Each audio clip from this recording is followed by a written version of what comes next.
Hey guys, and welcome to the second update video for my Unreal Engine 4 learning journey. I have to admit that I didn't reach the goals I set out to reach. I wanted to focus on animations and ray tracing weapons, and I got the ray tracing weapons part done, but the animations not so much.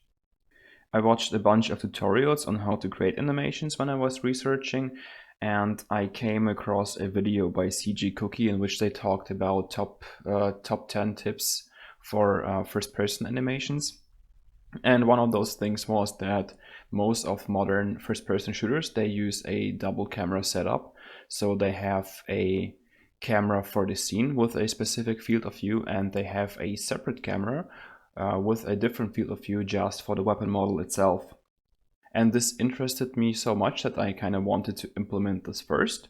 So I dug deeper, and I unfortunately found out that Unreal Engine 4 does not support this out of the box, and I had to research quite a bit until I pieced together a valid solution.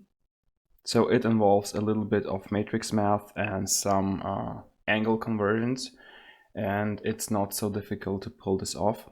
So I have the camera set up for the scene and for a weapon, and I can change the field of use for those two things individually. So for example, if I go inside my camera, I can set the field of view of the scene here. I can compile and save, and as you can see, we see less of the scene itself, but the weapon model stayed the same, so this did not change. And I can go also in the other direction of increasing the field of view, and we will see now more of the scene, but the weapon model itself stays the same. Yeah, so after I got this done, I thought that I was finished with this, but then I unfortunately discovered when I resized the window, like the weapon got squished either vertically or horizontally.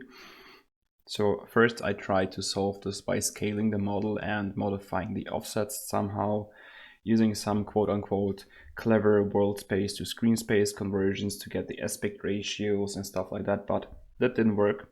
Yeah, and then I came across some postings on Game Dev, on Unity, and some other places, and I'm not sure how the events unfolded there, but I eventually knew that I had to go for what's called horizontal plus instead of word minus. And what this does basically is that it's a letterbox, it's a pillar box technique where instead of drawing black bars on the left and on the right, you just render more of the scene. And I will link a video down below which explains this furthermore, like how it looks like in practice. But for my case, this is how it looks like. So if I go to the other side, so if the height is bigger than the width, what I do is I create this letterbox. And as well here, you can see that the vertical information stays the same and also the horizontal information stays the same. And now if I exceed the width, you can see how it would look like actually. Without the horizontal plus stuff, we would have the black on the left and on the right. But we are just now rendering more of the scene. So when you are using a widescreen monitor, you will have more field of view to the sides instead of reducing the vertical information.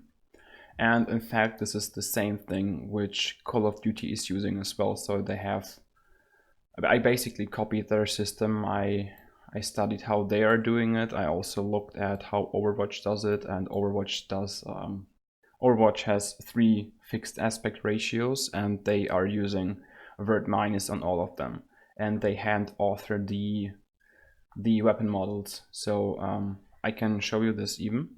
So here we see the standard 16:9 resolution which Overwatch is using, and if we dial it up to 16:10, we see this. So we see that on the left and on the right we have some changes, but also the weapon model itself is cut off a little bit. So here on the right hand side, the hand, you see that there's suddenly some things missing.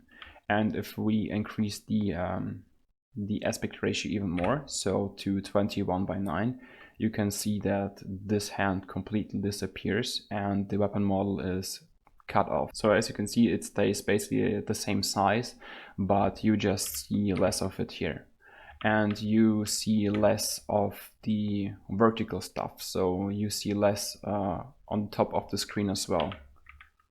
So this is how it looks in Overwatch. And whenever you resize the game window, it only resizes according to the aspect ratio you have set up in the settings. So yeah, that's that. And what I also have been working on is a Quake movement style component. So in the top left corner you see the speed, and it is capped to 600. But I can break the speed limit by strafe jumping. And yeah, so it's basically the Quake style movement. It's not perfect yet, there are still some jitters and some stutters, but also at this point I'm not quite sure if I even want to continue using it, because it kind of turns the game into a movement focused game, which I don't want to do. Yeah, besides that, what I also have not yet tackled is this. So the weapon isn't always on top of the objects, but this is something I will be tackling next month. And yeah, that's it. Also, what prevented me from getting a bit more work done is this little fellow. She is a British short hair cat who goes by the name of Watson, and she's now 13 weeks old, and she is the cutest thing ever. And also she has a social media account with more subscribers than me, which is kind of embarrassing, but hey, it is what it is. And yeah, that's it from my side. For the next month, I'm not sure what I will be working on, but one thing will be solving this issue here, and the rest I will figure out next. And also one thing to note is that I will create a separate video on the topic of the double camera setup and how to implement this, so that you can also benefit from my learnings, because it was a pain to get this thing working, and yeah, I want to share it with you. So yeah, take care, stay healthy, and have a nice day.